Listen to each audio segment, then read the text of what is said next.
Hello everybody and welcome to my channel. If you're new to this channel, welcome. So today we are going to talk about how I moved from being a bedside nurse into becoming a clinical facilitator. But before we get into it, please, if you haven't subscribed, please subscribe if you want to see more videos like this. So without further ado, let's get into it. So the first reason why I decided to move from bedside nursing into becoming a clinical facilitator was when I realized that I needed change, right? So for about 3 years, I knew I needed to change, but I just kept on suppressing it. I was like, I don't really need to. I knew the unit that I worked in really well. I worked in for about like 7 years. I knew it really well. I knew the staff.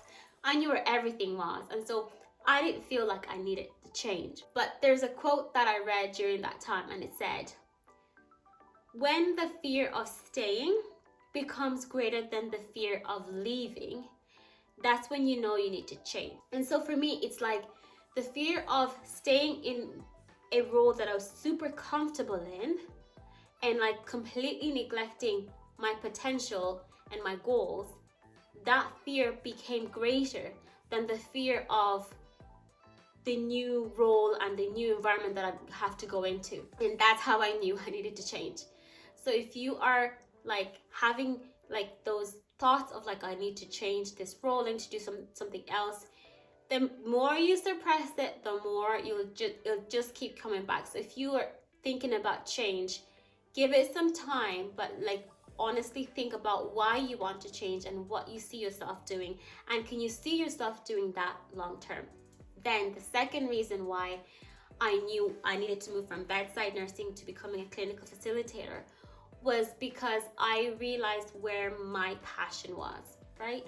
So for me, my passion, I realized, was in teaching. I remember like if there was like new nurses that would start on the ward, or if there was like anyone who needed help in a specific clinical skill, I'd be like more than happy to like show them, guide them. And like if there was like student nurses, like I was always so happy to have student nurses along with me. And like sometimes my colleagues would be like, oh, I have a student nurse today and I have like extra patients, and they'd give out, and I'd be like, I'll take your student, I don't mind. And those times as well, like if there was like a difficult cannulation, and it might have been like a senior nurse who was like struggling with it, they would like come to me to like help with, inserting the canyon. I'd happily go, like would go together and like try and see how can we get the vein. So for me, it was something that came effortlessly. I didn't have to force it, and I really enjoyed it. And I think that's how you know that it's something that you're passionate about and that you can see yourself doing for like a long time. And like I'd do presentations, like I would volunteer to do presentations on like a study day, and I really just enjoyed that. So that was how I realized that was my passion, right? But you might have a different passion, and that's absolutely fine. Like some people might have a passion in wound care, so tissue viability nurse could be the specialty that you might prefer. So like, do you like dressing different wounds and finding out different dressings and their effect and how they can heal the wound quicker? Or are you into emergency nursing? Is that what you'd like to specialize in and maybe become like an A&P, advanced nurse practitioner? Or do you see yourself being a palliative nurse, an oncology nurse, dealing with cancer patients and being with them through the whole process of their cancer journey? Or do you see yourself working in ICU, intensive care unit, and specializing there? Like, depending on where your absolute happiness and passion and desire is, you'll know basically what comes effortlessly. That's how you'll know it's your passion, something you absolutely enjoy and comes effortlessly. So that was the second reason why I knew I needed to move from bedside nursing to becoming a clinical facilitator. The third reason that I realized was basically bedside nursing was affecting my faith in God. I felt like my faith in God was not the greatest. Now, depending on what faith or belief that you have a day of worship, and whether it's a Saturday or a Sunday, For me, it's a Saturday, so I'm a Seventh-day Adventist Christian, and so my day of worship is a Saturday. So I wasn't having the opportunity to go to church every Saturday. Like, I had really good managers who would do the allocation to make sure I had the Saturday off, but it was not always possible. You know, sometimes they needed me on the unit on the Saturdays, and the days that I wouldn't go to church, I would just, like, I'd be fine in work and I'd do my job, but I didn't feel like my heart was there, and I knew that I needed to be in church, and because it's something that for me I absolutely enjoyed.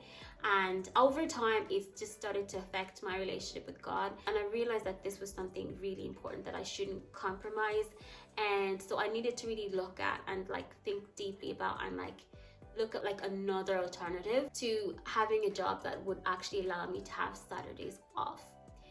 So that was the third reason. The fourth reason why I realized that I needed to move from bedside nursing to becoming a clinical facilitator was that I could not do night shifts. I literally could not do night shifts, guys.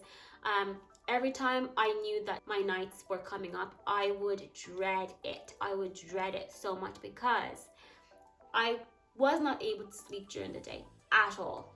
So that I'd have like insomnia for all the shifts. Could not sleep, and literally every time I'd finished my set of nights, I would like come out with some viral or bacterial infection, and I would be like on antibiotics. And so this was like a constant reoccurring theme, and it just, for me, it was just not worth having to go through. And there was times where I was able to get exempt from nights, but the more reason that was God showing me that this is not something that you need to do long term. Now, the fifth reason why I moved from bedside nursing to becoming a clinical facilitator was that I always knew that I would do a postgraduate degree. So I always wanted it, like it was something that I really wanted to do. And so it was during the pandemic actually that I decided to enroll in a master's program. It was a part-time program which I felt suited my schedule, so I was able to work full-time and study part-time.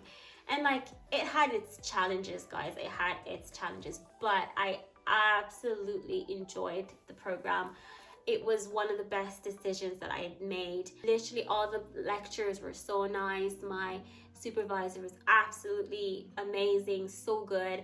And for me, I realized that it not only helped me professionally and intellectually, but it helped me personally. It just made me more confident. It made me realize that knowledge is truly power, and it just enlightened me a lot. And for me, it was all those 5 reasons really that led me to that transition. And so I hope this video has inspired you. I hope it's empowered you to making that transition if you are going through that at the moment, and to helping you become the best that you can be. Until next time, stay safe, stay blessed. Bye.